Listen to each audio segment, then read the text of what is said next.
Before there were crowns and kingdoms, before history learned to count years and empires learned to rise and fall, there was a whisper of hope carried through the breath of God Himself. Humanity had barely taken its first broken steps when darkness entered the world. Fear replaced innocence. Shame followed choice. Yet even then, God did not turn away. Instead, He spoke a promise into the silence, a promise that would echo through every generation that followed. In the garden where trust had been fractured, God declared that the story was not over. A child would come, born of a woman, one who would confront evil at its root and crush the power that enslaved the human heart. It was not a full explanation. It was a seed of hope, and that seed would grow across centuries of waiting. Time moved forward, marked by wandering tribes and fragile faith. To Abraham, a man with no nation and no heir, God spoke again. From your descendants, He said, blessing would flow to all the nations of the earth, not some, not a chosen few, all. The promise widened. What began in a garden now stretched across the world. Generations passed, families grew, nations formed, and still, the promise remained unfinished. Slavery swallowed God's people in Egypt, but even there, hope survived. Through Moses, God showed that He was not distant. He heard cries. He broke chains. He led His people through waters that should have swallowed them whole. Freedom came, but perfection did not. The people wandered, doubted, failed, and returned again and again to the same question. When will the promise be fulfilled? Kings rose in Israel. Some were faithful, many were not. Yet God continued to speak, through poets and prophets, through songs and warnings, through visions that stirred both comfort and fear. Isaiah spoke of a child who would carry the weight of heaven on his shoulders. A child called Wonderful Counselor, Mighty God, Everlasting Father, Prince of Peace, a ruler whose kingdom would never end. Micah spoke of a small town, insignificant in the eyes of the world, where greatness would quietly emerge. Bethlehem, a name barely noticed, yet chosen by God. Even when the voices of prophets fell silent, the promise did not fade. Exile came. The temple fell. The people scattered. Generations lived and died without seeing fulfillment. Yet parents whispered the ancient words to their children. Elders prayed them into the night. Hearts clung to the hope that God had not forgotten. And then, when expectation had grown thin and silence felt heavy, God moved again. Not with thunder, not with fire, but with a message carried by an angel into an ordinary home in an ordinary town. Mary was young, her life small in the eyes of the world. She had dreams, yes, but nothing that reached beyond the quiet rhythm of family and faith. And yet God saw her, not her status, not her strength, her heart, humble, open, willing. The angel's arrival shattered the stillness of her day. Fear rose instantly, as it always does when heaven breaks into earth. But the words that followed were not meant to overwhelm her. They were meant to reassure. The Lord is with you. You have found favor with God. The message itself was impossible. A child, conceived not by human means, but by the power of God. A son who would carry the title spoken by prophets long before Mary had taken her first breath. Savior, King, Son of the Most High. Mary did not respond with pride. She did not respond with panic. She asked a simple question, born from honesty, not disbelief. How can this be?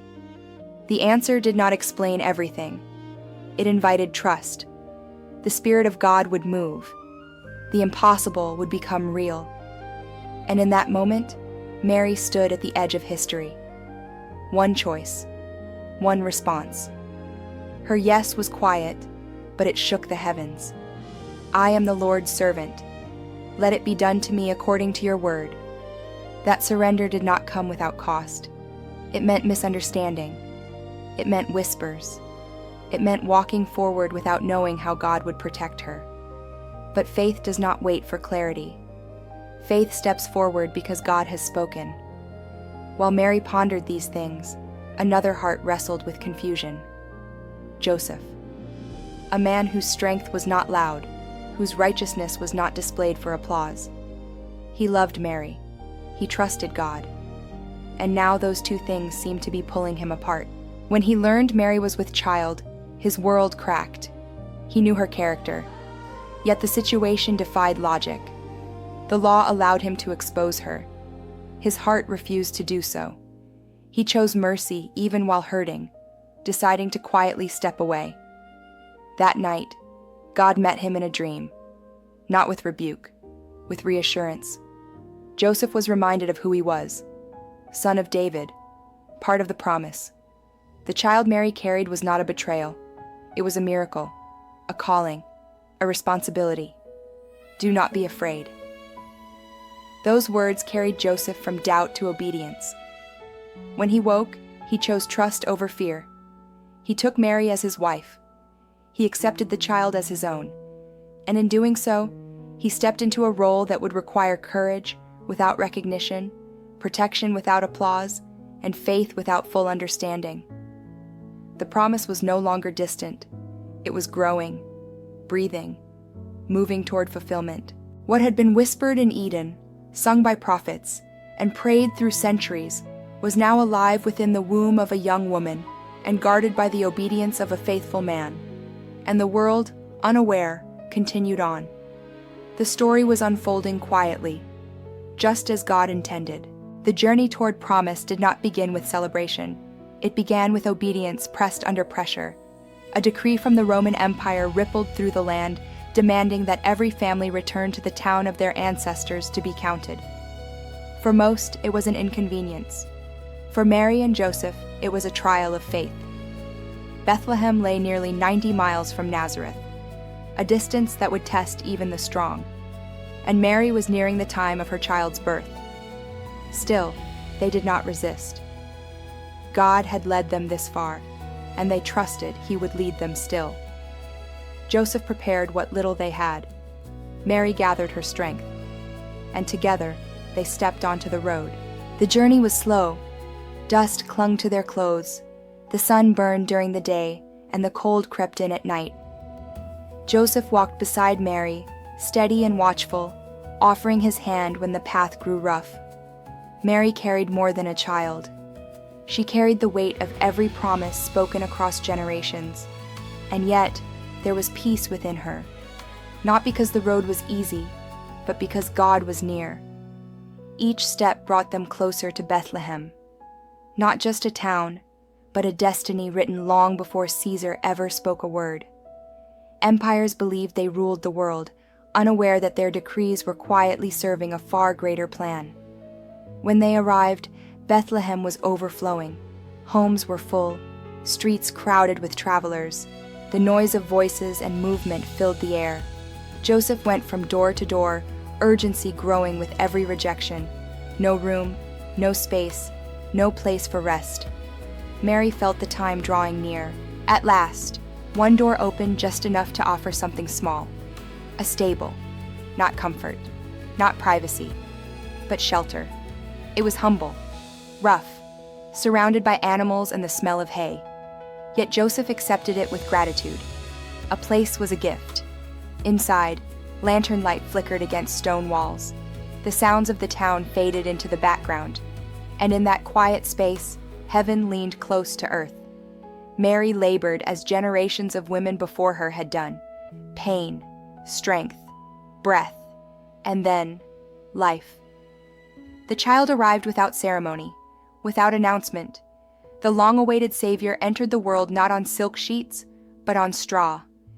Mary wrapped him in simple cloths and laid him in a manger, a feeding trough, the throne chosen by heaven.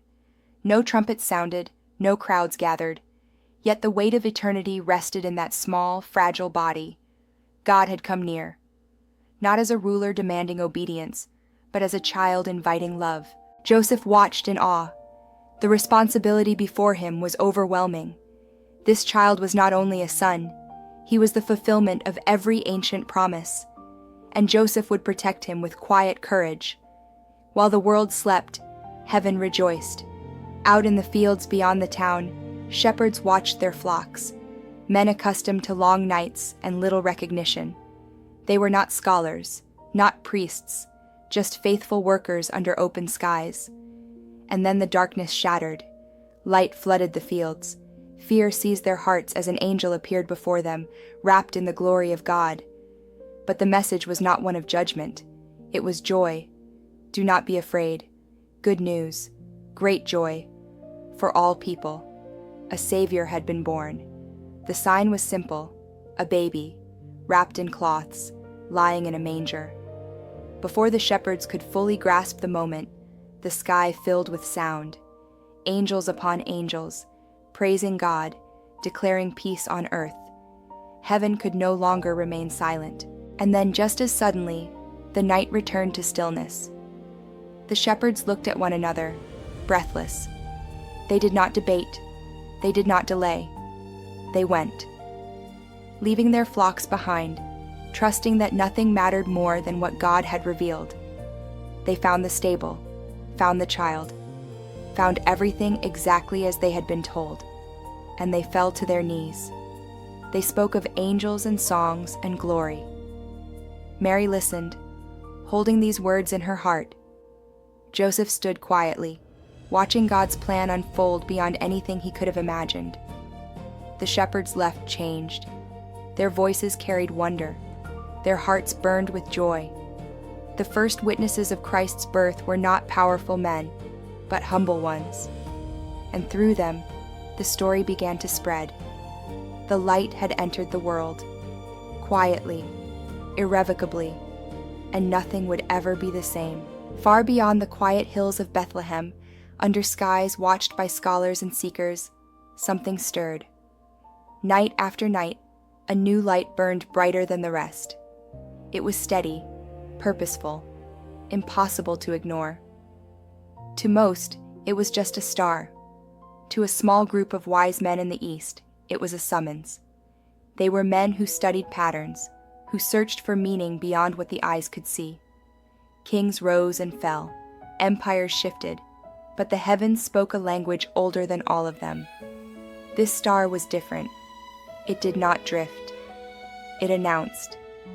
And deep within their hearts, they knew it marked the birth of a king unlike any other. They did not hesitate.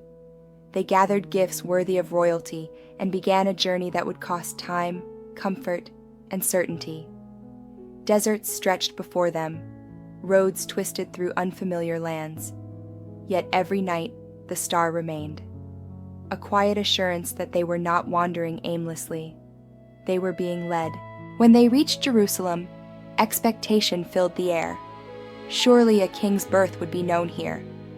They asked openly, innocently, and their question rippled through the city like a shockwave. Where is the one who has been born King of the Jews? The question unsettled a throne built on fear. Herod smiled, but his heart darkened. Power does not welcome rivals, especially those announced by heaven itself. He summoned the religious leaders, demanding answers from the scriptures. Bethlehem, they said, the small town once again chosen by God. Herod spoke kindly to the wise men, masking his terror with false reverence. Go and search carefully, he said. Let me know when you find him. His words were smooth, his intentions deadly. The star appeared again as the wise men left Jerusalem, and their joy returned. It led them not to a palace, but to a home, quiet, unremarkable. And yet, when they entered, everything they had traveled for made sense. There he was, not seated on a throne, not guarded by soldiers, a child, peace resting on his presence like breath on glass. Mary watched quietly. Joseph stood near, and the wise men fell to their knees. They did not bow because tradition demanded it. They bowed because their souls recognized truth. Gold was laid down for a king, frankincense for divinity, myrrh for sacrifice, gifts that spoke of glory, worship, and suffering yet to come. That night, God spoke again. warning them not to return to Herod. Obedience required courage. They left by another road, carrying more than memories. They carried the weight of having stood in the presence of God made flesh. Soon after, danger crept close. Herod's fear turned violent. Dreams once again became God's instrument. Joseph was warned, "Rise, take the child, flee." Without delay, he gathered his family and left under cover of darkness. Egypt became refuge, a foreign land protecting the Savior of the world. It was not the last time darkness would try to extinguish the light, but it was already too late. The light had taken root. Years passed quietly. Jesus grew, learned, laughed, worked with his hands, obeyed his parents. The world did not yet know him, but heaven never looked away. And then, one day, the child became a man. The carpenter stepped into the river. The heavens opened. A voice spoke, "This is my beloved Son." What began in a manger moved toward a cross, not by accident, by design. Jesus healed the sick, touched the untouchable, forgave the unforgivable. He spoke of a kingdom not built on force, but on love. He welcomed children, dined with sinners, challenged the proud, comforted the broken, and still, many missed him. Because he did not come as expected. He did not crush Rome. He crushed sin. He did not claim a throne of gold. He claimed hearts. The manger foreshadowed everything. God chose closeness over control, vulnerability over violence, love over fear. The cross was not failure. It was fulfillment. The same God who entered the world in humility bore its pain willingly. And when the stone rolled away, hope rose again. Christmas is not only about a birth. It is about God refusing to remain distant, about light stepping into darkness and staying. It is about a promise kept, and that promise still speaks. It speaks to weary hearts, to doubting minds, to anyone who feels unseen. God has come near. He knows suffering. He understands weakness. He offers peace that does not depend on circumstances. The story did not end in Bethlehem. It continues wherever hearts make room for him. The invitation remains the same. Do not be afraid. Light has come, and it is here to stay.